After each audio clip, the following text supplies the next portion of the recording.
This is the guitar that started it all. This is a 1987 Strat Plus.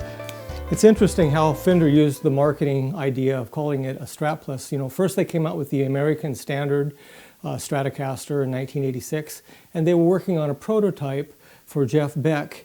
And eventually what happened was they said that, hey, we want our new upgraded Stratocaster. Here it is, the Strat Plus. If you go to my website, which is probably one of the most thorough websites on the internet dealing with Fender Strat Plus guitars from 1987 all the way to 1989. And I have probably the most history you'll find on these guitars anywhere. And interestingly enough, if you go through this and start looking, you'll find that not only is there the history of the Strat Plus there, but the whole story behind Jeff Beck. Now, a lot of people have plagiarized my website, and a lot of this information is on other websites now, but this website was started back in 1999. Then later, people like George Blanda and John Page and other people who worked at Fender back in the day contributed. And so there's the whole history there if you want to find out about Strat Plus guitars and the Strat Plus Deluxe guitars, version 1 and version 2. Here's a picture right here of the prototype that was made for Jeff Beck in graffiti yellow. You'll find this information pretty interesting, and it is very thorough. Even John Page's custom shop log, where the first two Strat Pluses that were coming off the production line were made back in May 15th, and they were out the door at June 22nd for NAMM of that year. This is the guitar that started it all, and interestingly enough, and what I find funny is that they called it the Strat Plus. Now, back in the 1980s, the concept of using a marketing term plus was becoming very, very popular, and Fender continued to do that even after they phased out this Strat Plus. You might remember back in 2014 to 2016, Fender came out with a Stratocaster Deluxe Plus using those little personality cards. They weren't very popular, and that series died out in just a couple years. Then in 2018, Fender came out with the Fender Player Plus. Say that really fast 3 times. Fender Player Plus. And then eventually the Fender American Ultra. And you don't want to get that confused with the older Ultras, which I'll be doing on a separate video. Even Gibson got on the Plus line when they, back in 1993 and onward, they had the Premium Plus Les Pauls. And then even in the 1980s, game shows like It's more than password, it's Password Plus. Plus became a very good sellable marketing tool. But this is one of the very first 87s. I think this is November of 87. It's got the Bob body, which you can see right there. And I'm going to do another video just on Bob bodies at some time. It's got 3 gold lace sensors. And then this was a very successful guitar. It came out with a split nut and Spurzel locking tuners. And this has got the dot ones. Some of them have the star locking tuners on it. And the maple neck. I love this guitar. It's my player. It's got lots of little dings and stuff on it, but this is my favorite.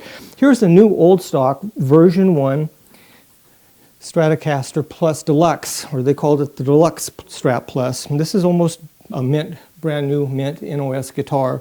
And you can see it's got the Corona cuts on it, the bigger flat surface here. But what they did is they came out with the Deluxe Strat Plus in 1989. And they were basically like the other Strat Pluses, except for all of them then had the Wilkinson full nut, and they moved over to the shallower locking tuners. But you can see here they had silver, and blue lace sensor pickups. They did some really cool stuff as far as the kind of finishes they offered.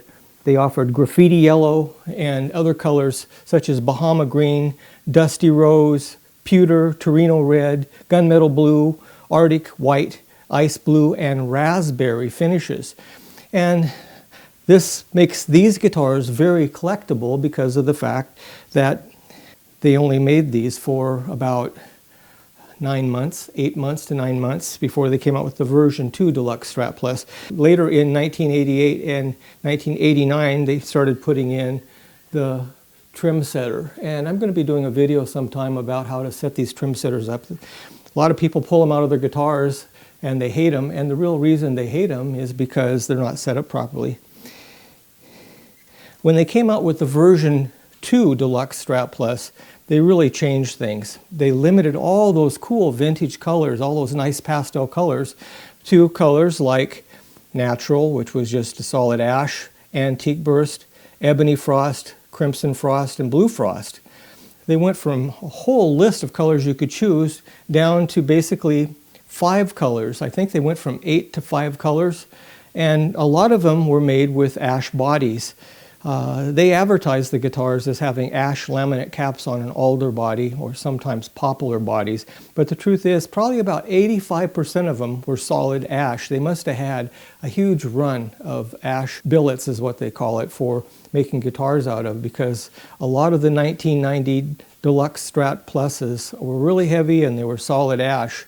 Then in June of 1990, they came out with the Telecaster Plus. The Version-1 Telecaster Plus was a lace sensor driven guitar.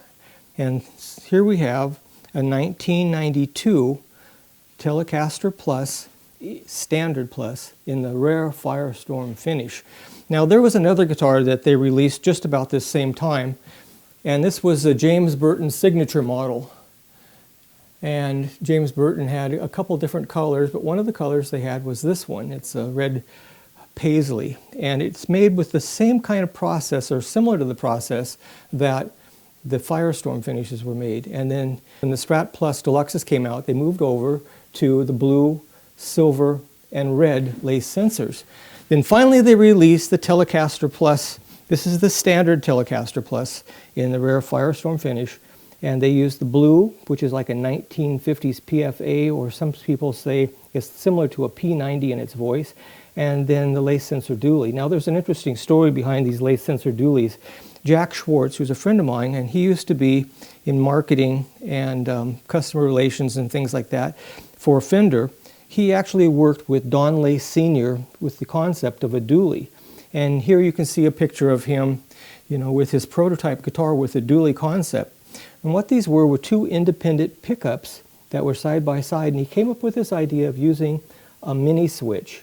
And this mini switch basically was just like what was going to come out in 1990 on the Ultras for the bridge pickups. The mini switch here, basically if it was all the way back like that, turned on the back pickup, and then when put in the middle position, it's both of these pickups in series. These are 2 independent single coil type pickups. And then when you move the switch forward like that, then the front pickup was on, and the distance of these pickups from the bridge changed the tonal quality of the pickup. When this pickup is on, it's got a really, on a Telecaster especially, a really biting Telecaster bridge pickup tone. And when it's on this one, it's a little bit more, not so biting, but more a little bit hollow sounding, kind of like the out of phase positions on a Strat. And then you have the 3-way selector switch here for neck, middle, and the bridge. Now these Telecaster Pluses, even the Firestorms, were super heavy. And this guitar is just like that, very, very heavy guitar. And you notice it's got the typical Telecaster string through body with the furls on the back here.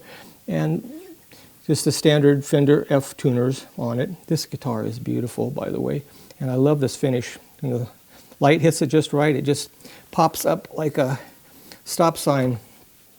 In 1990, Fender released this guitar, and this is the Deluxe Telecaster Plus. This is an interesting hybrid guitar because it has a Fender Strat tremolo system in it, like you'd find on the American Standard or the Strat Plus series. Same thing as the standard Telecaster Plus with the pickups and everything, the selector switch, but you have the tremolo arm, which is kind of a really cool feature. This one, it's got to be solid ash. This guitar weighs about 9 pounds, and you can see the beautiful ash grain in this guitar. It's just really a lovely color. And here's another one. This one's called Blue Frost. Now this is kind of confusing. What they did is they had this really, really dark, almost black border around it, which makes it look like a burst, but they called this color Blue Frost. And here's one they call Antique Burst, and it's like a brown sunburst. This guitar weighs 10 pounds, 2 ounces. This is one huge, heavy chunk of ash. And actually, I see only one seam in it, so it's like a 2-piece body. There's one seam in it right here. You can barely see it. They were really careful on how they matched the grain up on these. The Deluxe Telecaster Plus is a super rare guitar. And one of the other features about it, you'll notice, that come from the Strat Plus is the Wilkinson roller nut.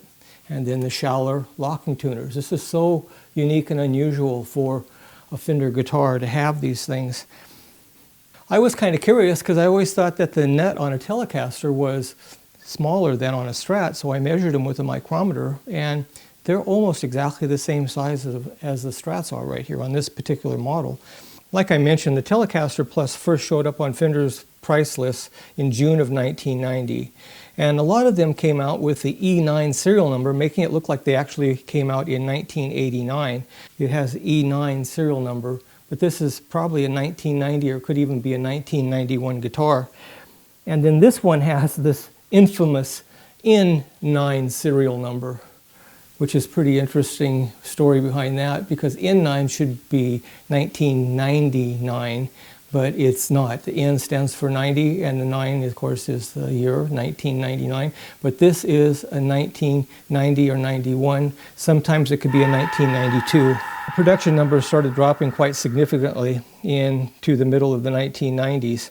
I want to talk a little bit about the frost colors. Fender decided to carry forward the confusion seen on the Strat Plus guitars in calling some of their guitars like Antique Burst, Ebony Frost, Crimson Frost, Blue Frost. And the frost colors were carried over from the Deluxe Stratocaster Plus guitars. But you look at this and you go, the frost, which really looks more like a burst than a frost, it's kind of confusing, yeah. But anyhow, they came out with some guitars that had like a dark blue edge, and they called it a burst. And then they had some that came out with a black or really super dark blue or red colored, and they called them a frost. It seems kind of backward, but that's what they did. And you can go to my Strat Plus website. I have a whole section talking about the bursts and the frosts. Of course, a lot of people know who James Burton is, and James Burton's signature guitar came out, but there was artists that were contemporary artists in the 1990s and onward that used these. And you might remember the Tele Plus was made popular by two artists especially. One was Michael Hauser of Widespread Panic, and then Jonny Greenwood of Radiohead. There was other well-known artists that used these guitars, but those were two people who stood out probably the most.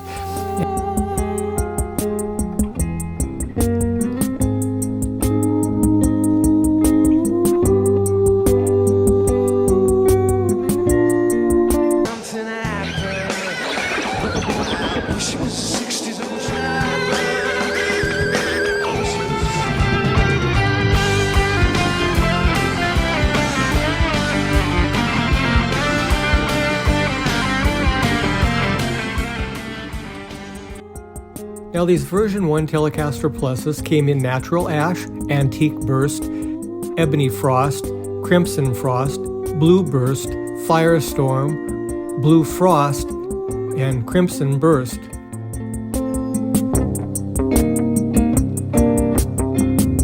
Sales for the Tele Plus model was apparently tapering off in 1994 to 1995. The Version-1 Telecaster Plus was listed available in January of 1995 price list, but then in July of 1995, they sent out to their dealers a new July price list addendum, which they announced a whole bunch of new guitars and facelifts for some of the older ones. There was the new Buddy Guy Strat, the limited edition American Standard Stratocaster, James Burton Telecaster, and a B-Bender Telecaster. Well, a bunch of new stuff was introduced at that time. And including in that addendum was the new Version-2 Telecaster Plus. These beasts were really something else. They came in new colors as well and sold in 1995 for $1,199.99, was really quite a bit of money back in those days. Some of the colors they had was Vintage Blonde, which is the rarest of the colors for these. And then there was Blue Burst, Mystic Black, which was black with kind of a green-blue pearl in the clear coat, Antique Burst, and Crimson Burst.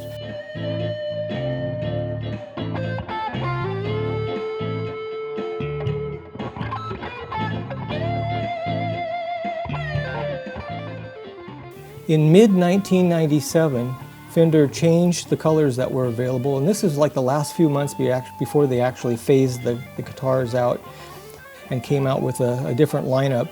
But they came out in middle of 1997 with black, antique burst, crimson burst, teal green metallic, and then blue burst. And the teal green metallic is a pretty rare one, and it's such a nice color.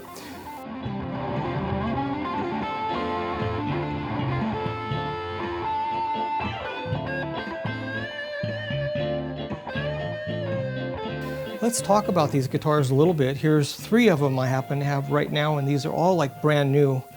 This is an antique verse, and the stickers are still on the pickups, but these are lace sensor pickups, but one that's designed to be like a Telecaster neck pickup, and then a Stratocaster, what they call a chrome dome by lace sensor in the middle, and then a Telecaster designed gold lace sensor for the bridge. They all came with the pearloid pick guards, oftentimes ash on alder. Some of these were solid ash. Look at the beautiful grain on the back of this guitar. And then standard Fender F tuners. This one has a serial number of N7. It's a 1997 one. Beautiful, beautiful guitars, but check this out. They came with a tummy cut, which is really nice, and then the traditional Telecaster strings through bodies with the furls back here. This is one of my favorite of them, and this one is, Fender did something interesting. When they first introduced these, they painted them in mystic black, like I was mentioning just a little while ago, which meant that they had this blue-green pearl in the clear coat. But then in 1997, they quit doing that, in about the middle of 1997. This is actually a very rare one because of the fact that it has the N8 serial number. So this guitar, I haven't pulled the neck, but this guitar was the very, very last of the ones that were made by Fender before they went over to the Deluxe Nashville Telecasters. And this guitar is super nice shape. I refer to this particular guitar as the Tuxedo Tele because it looks kind of like a tuxedo with the white binding. That's the cool feature of the Version-2 Telecaster Plus. And then the tummy cut, like I pointed out just a little while ago. It kind of does look like a tuxedo, doesn't it? And beautiful maple neck. Some of these came out with rosewood necks. Well, all the ones that I have right now have maple necks. But they discontinued the series in the very first part of 1998. And this is probably one of the last, among some of the last guitars that came out of Fender for this model. This one is called Crimson Burst. And it's got all the same features. And then it's got a beautiful, it's a little dusty, but this guitar is like brand new too. You can see the ash grain very subtly through it, and the ash grain on the back of it. And you can see the crimson burst. By now, Fender had moved over to calling this kind of finish with this lighter colored edge a burst. Now, doesn't it make sense this should be a frost and the ones with the darker edges should be a burst? I mean, you look at Sunburst, it's black and then like an orange, yellow, reddish bands, and then finally your transparent center color. But they called these bursts. I don't get that, instead of frosts. It's created a lot of confusion. And even between the Strat Plus and the Deluxe Strat Plus, they interchanged the word frost and burst for the same finishes, which was really confusing. One other feature I wanted to bring out about these guitars is that they're wired like a Stratocaster. You can see it's got the 5-way switch like a Strat, but there's something unusual going on because here we have a mini switch again. This mini switch is an on-off. And what this does is when it's pushed back like this, it's operating as a standard Telecaster. This is the neck pickup, this is the neck plus middle, this is the middle plus bridge, and this is a bridge.